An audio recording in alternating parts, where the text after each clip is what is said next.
continuously see being posted is outlandishly disgusting, all right?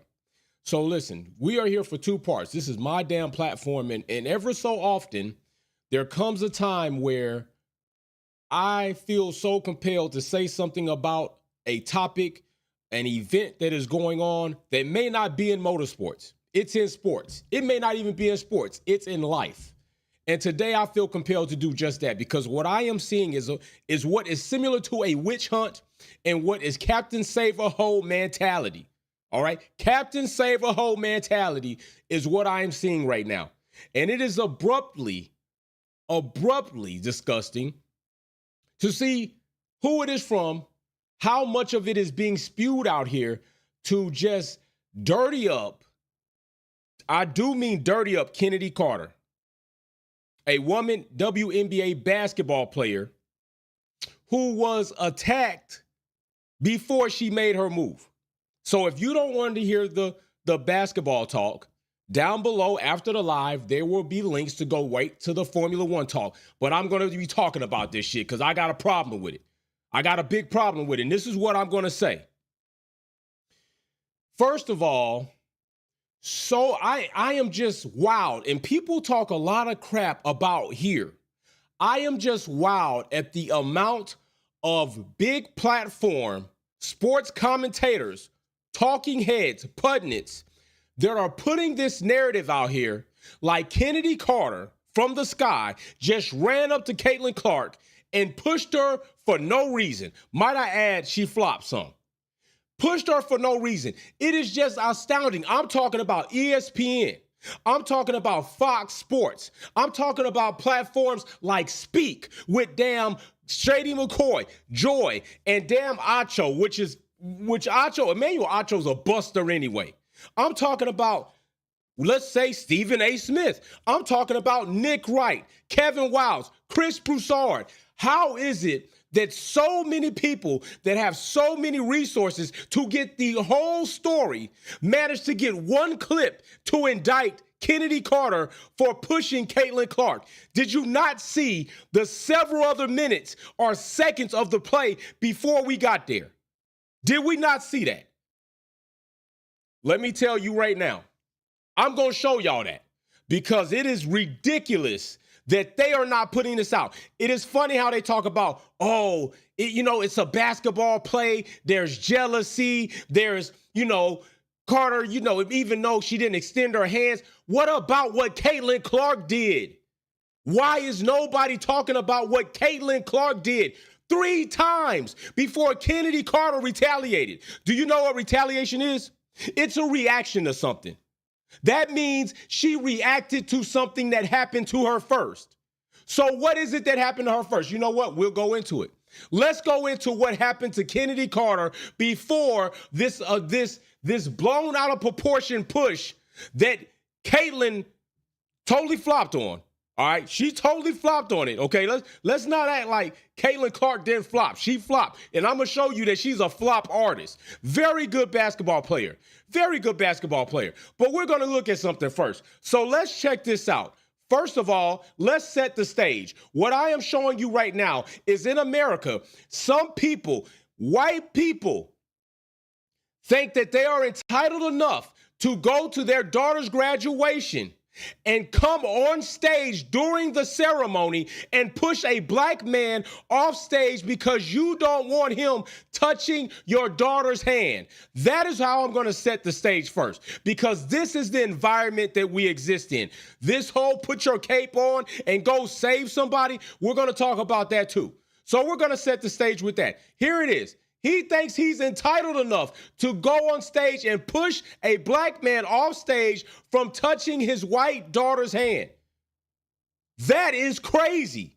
But this is the world that we exist in. So let's get to the basketball play. First, if you see right here, this is an image, a video of Angel Reese, and I think the other player's name is Alyssa, being clotheslined to the floor.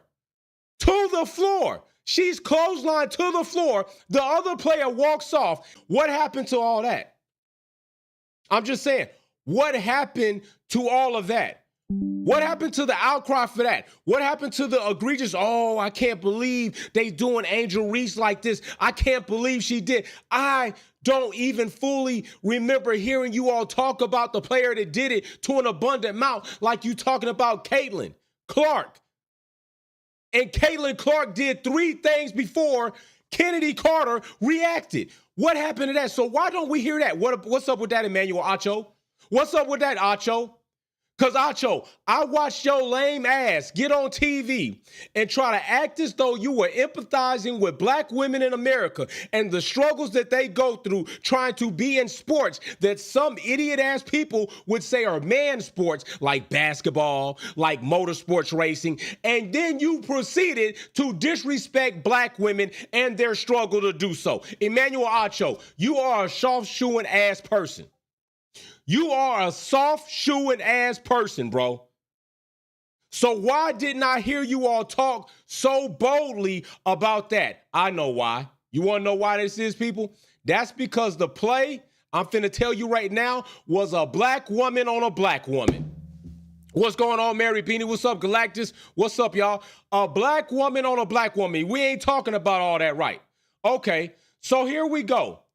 I'm finna show you what happened first in about chronological order. If you watch this play, Caitlin Clark is going to elbow Kennedy Carter in the face before the push.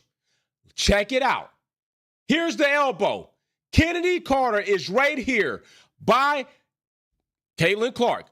Bow. She elbows Kennedy Carter in the face. She elbows her in the face.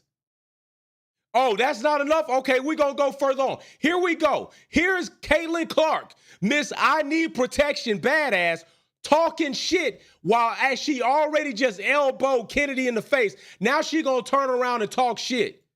Now she turned around and talking shit after she elbowed her. So now she talking shit. Let's keep going. So here it is right here. Now I'm going to watch this. You're going to see Caitlin Clark. Now, this is the 3rd time in a play. So she's already, let me be this. Caitlin has already elbowed Kennedy Carter in the face. Caitlin has decided to turn around, backpedal down court, and talk shit while she already elbowed Kennedy Carter in the face. Now watch what Caitlin Clark is going to do for the 3rd instance. Why nobody is showing this on TV? Why are none of the talking heads like Stephen A. Smith showing this while they're talking about Caitlin Clark and Kennedy Carter just pushing her? Why is it that Nick Wright isn't showing this? Why isn't that the mayor of Fair, Kevin Wildes, not showing this? Why did Chris Bouchard not make this up? Why did Stephen A. not bring this up? I don't know. I can't tell you. Maybe their producers and the networks have their family held captive every show they go on. And if they say something that they don't want them to put out there, they don't get to see their family. I cannot wonder why people that have individuals who research statistics, individuals who get video clips, individuals who get pictures and make photo ops, how is it that you didn't get this information to put it out to give the entire context of what has actually happened? I just got to ask you. Mimi, I see you in the chat. Mimi, Mary Beanie told me that she is forwarding her hat to you. What I need you to do, Mimi, is I need you to get in the Discord, direct message me your address so I can send your hat out. I already sent Sylvia Wick's hat out. Get with me, Mimi, direct message me so I can get you your hat. All right, so why they don't show this, I don't know. But let's keep going. Let's keep on going. We already saw this. So here it is. We got the elbow in the face. Let's show that again. Let's show Caitlin Clark elbowing Kennedy Carter in the face first. Right here, elbow to the face, bow. She elbows Kennedy right there. Then she proceeds to turn around and talk shit to Kennedy right here. Then, if that's not enough, Caitlin Clark is going to shove Mimi in the back. She's going to, not Mimi, my bad, Mimi. She's going to shove Kennedy in the back. Boom, shoves Kennedy in the back. Okay, so let's go back through this because it seems like people are not talking about it enough. They're not talking about it enough. Caitlin Clark elbowing Kennedy in the face. Bow. Caitlin Clark turn around talking shit after elbowing Kennedy in the face. Caitlin Clark shoving Kennedy in the back And guess what happens after that? Guess what happens after that? No. And guess what? I don't want to hear shit about no elbows not being deliberate. I don't want to hear a damn thing about nobody talking about elbows not being deliberate. Because if it wasn't deliberate, all right, if that's what you want to say, but she threw that elbow back there for what? The ball wasn't there. That's what I mean. People on here trying to make excuses. Well, if the elbow wasn't deliberate, how about the shove in the back is deliberate? How about that? How about the backpedaling while talking shit while this supposed elbow wasn't deliberate? How about that being deliberate? Let's stop making these damn excuses. Let's stop that's not just raising your elbow up high. This is raising your elbow up high. Doing this is not raising your elbow up high. Stop the bullshit. I'm not here for it. I'm Jay from Wolfpack. I'm not with the bullshit. Cut the bullshit. I'm dead serious. So while somebody is there trying, oh yeah, well, we know this was deliberate and nobody said nothing about that. But let's look at it again. People, look, the ball is low. What are you raising your hands up for? The ball is over there. Why are you shoving your arm back? Stop playing with me, man. This is what I mean. People like this making bullshit ass excuses. That's bullshit excuses. The ball is not high. The ball is waist low. Why would you be doing that? That's on purpose. That is deliberate. Stop playing with me, man. The shit talking is deliberate. The push in the back is deliberate. Those are hands extended. That's deliberate. So then after that, Kennedy proceeds to work her way around the court, gets the ball, puts up a shot, makes a bucket, and you know what she says? After you done already elbowed me in the face, after you done already talked shit to me running down the court, after you done already shoved me in the back, you're damn right. Hey, bitch, how you like that? Oh, you want to know what that is? There's Caitlin Clark on the flop. Look at Caitlin Clark flopping. Oh, yeah, flop artist, flop artist. Stop playing with me. Why aren't they showing that on national worldwide TV?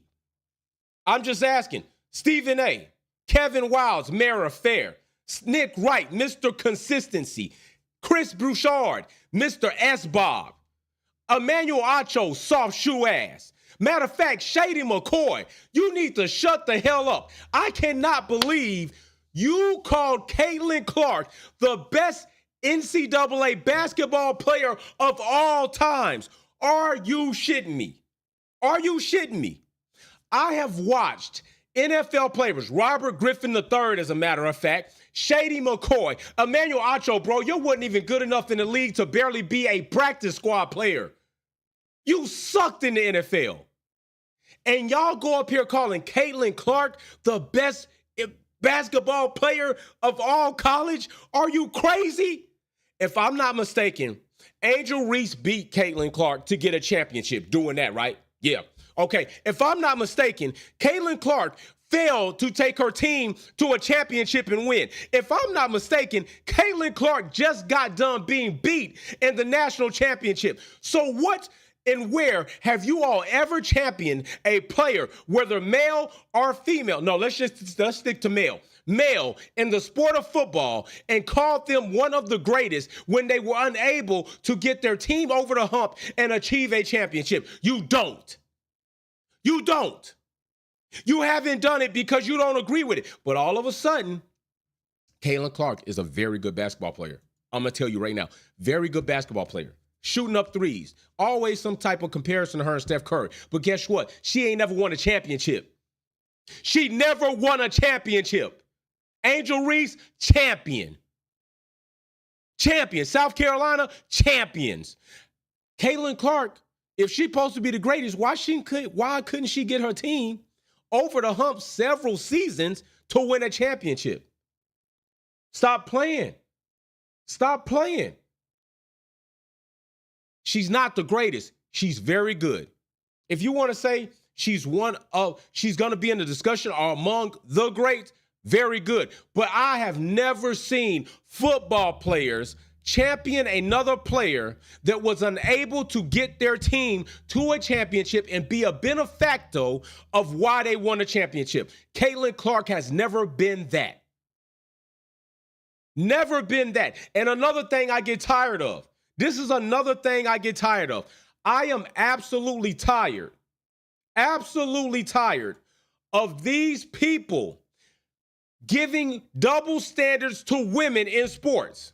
I watched Kobe Bryant run through the chest of his teammate during the Olympic Games to prove to his team deliberately that he was not going to show favoritism. And you know what you all said about that? Y'all said that Kobe was a killer. Y'all said that Kobe Bryant had the Wnba mentality. Y'all said that that was how to get your team started. But hold on. Kennedy Carter, a woman basketball player, professional basketball player, runs up to bump Caitlin Clark after being elbowed in the face, after talking shit, and then after pushing Kennedy in the back, and y'all acting like she done went out here and committed a murder. What is this overzealous need to save Caitlin Clark? From what? From competition? From reaction to her bullshit? Come on, she's an athlete. She runs her mouth, and she's getting it back. What are we talking about? And y'all up here trying to indict Kennedy Carter like she's some criminal. Like she just heinously just damaged and injured Caitlin Clark. Are we serious? Y'all got to stop this shit, man. Yo, Shady McCoy, you got the name Shady for a reason. Emmanuel Acho, they don't even need you on the show, bro. They got Joy Taylor on the show. They don't need you. She is far better than you and less drama than you. And matter of fact, Emmanuel Acho, next time I hear you criticize Angel Reese for sharing her emotions after being racially attacked from winning the championship and beating Caitlin Clark, I might add, for damn being sexualized throughout social media, and you criticize her for being emotional while being asked that question, but I watch you talk about Caleb Williams running up in the stands, curdling up in his mom's arms, boo-hoo crying, and you said, oh, that's okay to cry. It's okay. So it's a double standard between women and men to you being emotional in the sport? I'm tired of these double standards and these criticisms and this witch hunt for women when they show passion and about their sport and their craft. Why do you all, the people that do it, consistently do that? Oh, they can't race amongst men. I didn't know that Machine knew the difference between a woman and a man. I didn't know that the stopwatch knew the difference between a woman and a man. I didn't know that the basketball knows the difference between a woman and a man. But you want to know something? I'm going to say this. Y'all are giving more credence to this than the situation that happened in girls basketball in high school, and you had somebody in there basically bullying and beating up on girls basketball in high school where several girls were going out injured. Oh, but y'all didn't talk about that. Why y'all didn't talk about that? Why y'all didn't talk about that? Why didn't y'all talk about a situation that involved somebody like that injuring several girls in school basketball? You didn't talk about that. But here you are talking about Kennedy Carter like she's some criminal for shoving Caitlin Clark after Caitlin Clark elbowed her in the face, after Caitlin Clark talked shit to her down the court, after Caitlin Clark shoved her in the back. That's what we doing now? This what we doing? Okay. Listen. She don't need y'all to save her. What she need to do is go through her same baptism that people go through, and in sports, when you run in your mouth, that's what's going to happen. You got to ask yourself a question. Why is it that her own teammates don't even come to her aid? Could it be because she done ran her mouth in a certain way that some of those teammates that look like those players over there don't appreciate? Could it be that her family, her boyfriend, doing the things and the shenanigans that they've done against a black woman professional basketball player doesn't land well with other professional women that are basketball players? You got to ask yourself that, because a lot of y'all are trying to make an excuse about that. Oh, even her teammates jealous. Nah. When there's a common denominator, there's a root cause to why many feel like that of one. Many feel like that of one. If your own teammates don't care to come to your aid, because I watched this. I watched Shady McCoy, I watched Emmanuel Acho, and I watched Stephen A., and I watched Nick Wright, Kevin Wiles, and Chris Broussard at some time talk about males in their sport, and when your teammates don't come to your age, you know what y'all said? They got to be doing something wrong. If the teammates don't want to come to the player's aid, that player must be doing something wrong. They must be rubbing the other players wrong. But here we are with Caitlin Clark. They don't come to aid, they jealous. Oh, my goodness. Y'all on some straight bullshit. Straight bullshit. So, Stephen A., I'm glad that you got your ass told off. I'm glad that she gave you the business. I'm so glad she gave you the business. And guess what? Shady McCoy and Emmanuel Acho with your soft shoeing ass, you need to chill. That's crazy. And I'm going to say this. Acho, you look bad out here, bro. And I seen you blocking black women on your social media because you too soft to handle the heat. Well, guess what? If you don't want to handle the heat, don't go out here talking crazy shit. Don't go out here disrespecting women, first of all colors and creed in any sport, and then not expect for them to get back to you. Because I'm going to let you know something if you don't know something. I've watched women's sports and men's sports, and I can tell you this. There's less bullshit in women's sports. They going hard all the time. Men seem to sometimes lay up, kind of chill back sometimes. It's all about, like, ego. It's all about ego. Have you ever seen two dudes get ready to get in a fight and two women get ready to get in a fight? It's totally different the way that shit kicks off. It is totally different the way it kicks off. Women is getting to it, and everything goes. Men, they talk a lot. They put their chests out a lot. We pushing a lot. You know, it's a lot of fluff game before the real game happen. Most times. Women, no, they like, I'm finna fuck you up out here. I'm serious about this, for real. So stop with the BS. And guess what?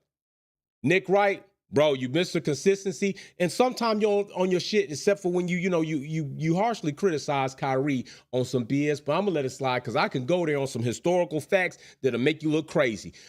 Kevin Wiles, Mr. Merrifield, you did a pretty good job with it today. You kept it as far as it being about competition and not about jealousy and all that. Chris, you was a little bit off because I'm very shocked that nobody brought up the other articles of evidence that purely and factually happened before Carter went over there and pushed Caitlin. You didn't show her getting elbowed in the face. You didn't show Caitlin talking shit. And you didn't show Caitlin pushing her in the back before she nailed that shot and went and pushed Caitlin on her ass. Which, by the way, she flopped. So that's what I got to say about that. That's what I got to say about that. So other than that, let's get to something else. Let's go ahead and get to some things that dropped today.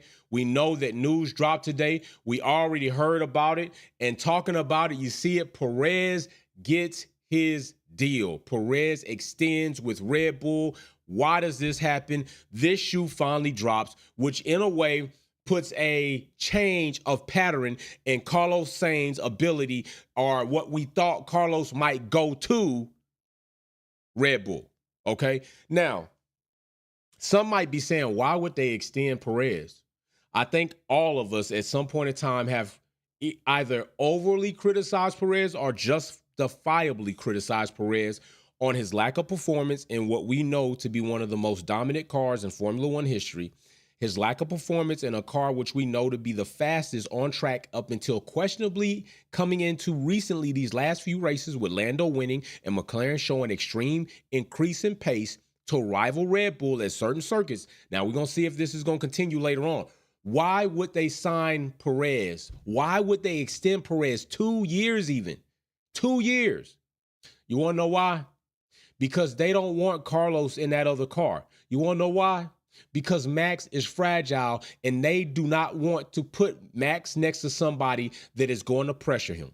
Carlos, we already seen how Ferrari and Carlos and Charles get into it on track. Imagine Carlos, who I think is a better driver than Perez, putting that type of pressure as a teammate on Max. Max is going to cry. His daddy, Jos Verstappen, is going to cry.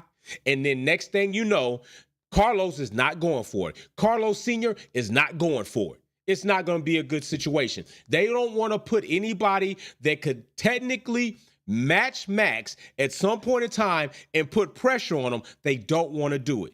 Carlos was not going to be an option for Red Bull. I never saw or thought that was going to happen. Who was the next one? Danny Rick. Danny Rick's not good enough.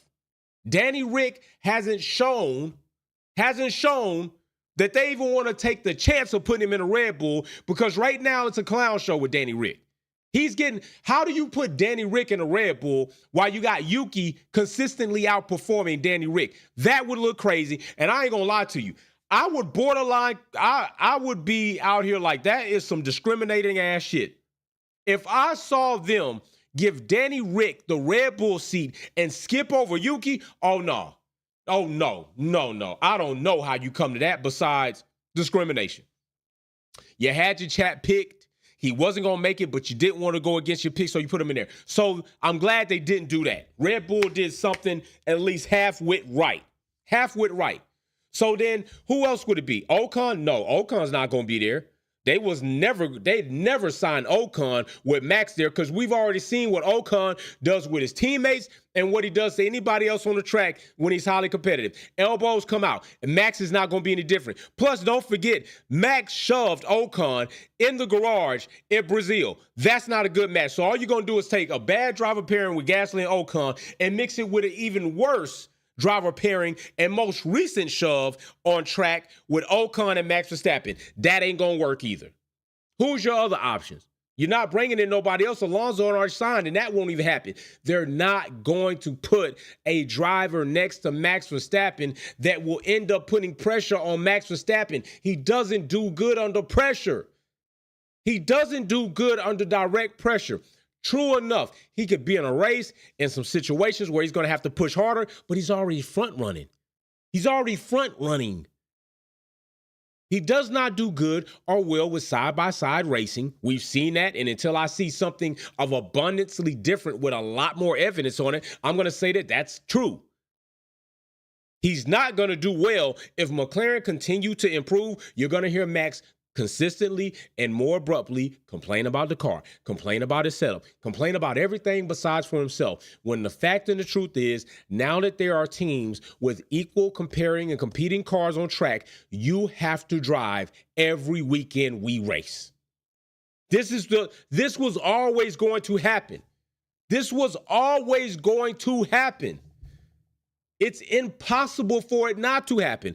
Even if it takes 8 seasons, 3 seasons, hell, 10 seasons.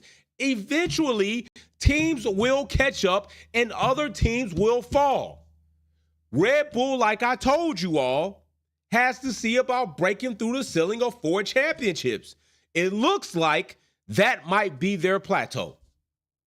Another reason why they may play back and forth with Carlos, because they weren't sure what Max might do with this whole situation that happened with Christian, his whole touching people that don't want to be touched, and all this shit. And now Perez is in. Supposedly Helmut Marko and Christian may have had some deciding power struggles. I don't know. But if Helmut Marko would have released Perez and brought in Carlos, that would have been so ridiculously awesome. It would have been so awesome. It would have been awesome because that would have caused a story like nobody's business.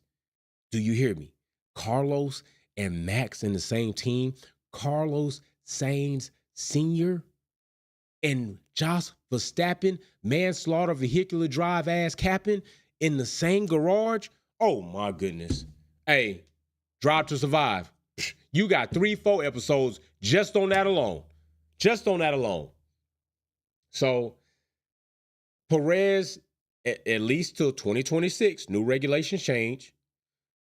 Other teams might be in situations. Now it's like, where does Carlos go? Is Carlos going to go to Williams? Is he going to go to Audi for Sauber? Is he going to have to sit a little while? What's going to happen with that? Does Sauber still want Valtteri? What will they do there? Do they keep, Zhou as far as his whole situation and future going forward past 2026 and so on?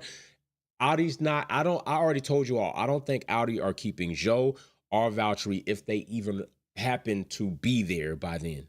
They already got Nico. Okay, so somebody's leaving. Somebody's gone. And I'm going to tell you right now, if Valtteri goes, if there is already a signing soon, Valtteri, I don't know where Valtteri could end up.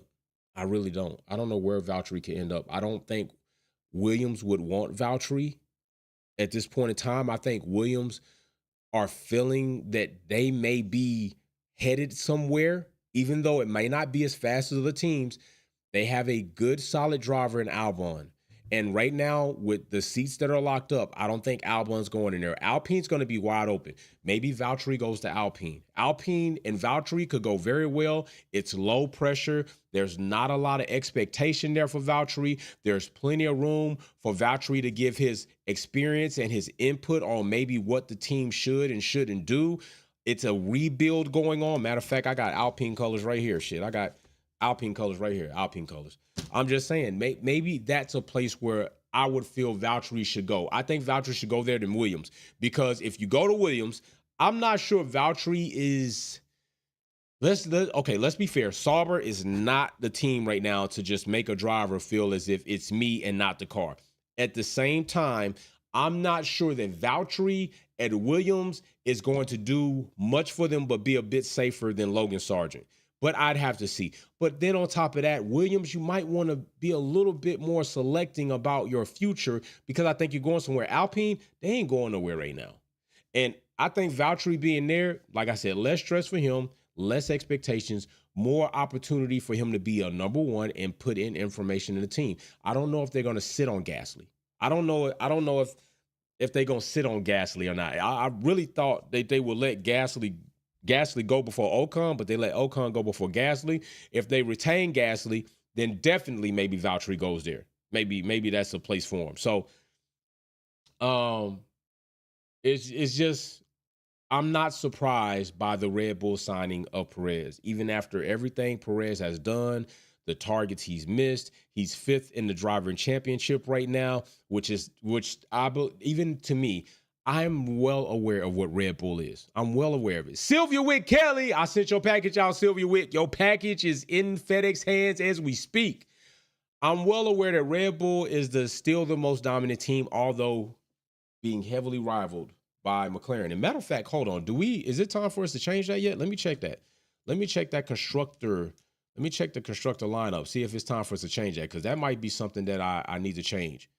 Let's see. Constructor standings. No, this is still correct. It's still McLaren, Ferrari, and Red Bull. There's only roughly less than 20 points between Ferrari and Red Bull, and McLaren just a tad bit off, but they are getting there. And to be exact on that count, it is. There's 24 points between Red Bull and Ferrari, and between Ferrari and McLaren, there's a bit more of a gap, 68 points, damn near 70. So Ferrari's still in the hunt, especially with this last win from Charles, which was excellent. Who knows what's going to happen going forward? We're going to be in Canada this week, so you already know I'm probably going to be here for free practice. I have been requested to be at a show, and they want me to show up to this car show because I'm pretty big in cars doing that. So they want me to show up there. They already, paid. They already paid as far as the spots, all that concerned. So I will be there Saturday until Saturday night doing my thing there, but we will likely be here for free practice. And of course, we'll be here for the race this coming up weekend. If I swing quali, trust me, I'm going to gear up and take right off. But yeah, I congratulate Perez on his extension, because anytime you can have job security and keep a job, it's a good thing. And I don't necessarily ever want to see somebody just lose their job that hasn't done anything. Like Perez hasn't done anything egregious. Of course, we're disappointed in his performance and his spineless having self. But as far as doing something egregious, he hasn't done that. So people that I want to see lose their jobs are people that do things that are egregious, people that do shit that just disrespects a race of people, that is biased and discriminative towards women and people in sports. I don't mind them assholes losing their job. Sylvia Wick Kelly says, thank you so much. Big hugs. Yo, Sylvia Wick Kelly, big hug to you. Big hug to you. All right, so, hey, that's it. I had to come on talk about that. Then Perez contract drop, talk about that. We got a lot of driver movement happening to be in this early part of the season. Going into 2025, it's going to be even crazy in 2025, going to 2026, seeing what all might transpire then. It's just going to be another evolution of Formula One and a bunch of other problems and puzzles that drivers and teams will have to solve. But right now, quiet as it's kept a little bit, this season is starting to cook some. Let's just keep it real. I don't think any of us anticipated that Red Bull was going to lose that many races in such a short time span, 4 races. And it would have been crazy because, like I said, had Lando had at least one more DRS zone, I think in Imola, Max loses 2 races back-to-back and then goes into a 3rd loss in Monaco to Charles. That nobody was talking like that at the beginning of the season. And this season has kind of mixed it up right now. So is all of this true? Is it real, or is it circuit specific for Ferrari? I think at this point in time, we can say it's not circuit specific for McLaren. I think they've been to a few different circuits and shown that they have real legitimate pace, won a race, almost won another, still in the top 5. I think it's awesome to see what we're seeing, and we're going to see more of it this weekend. So be here or be square. Wolfpack, I'm out. Peace.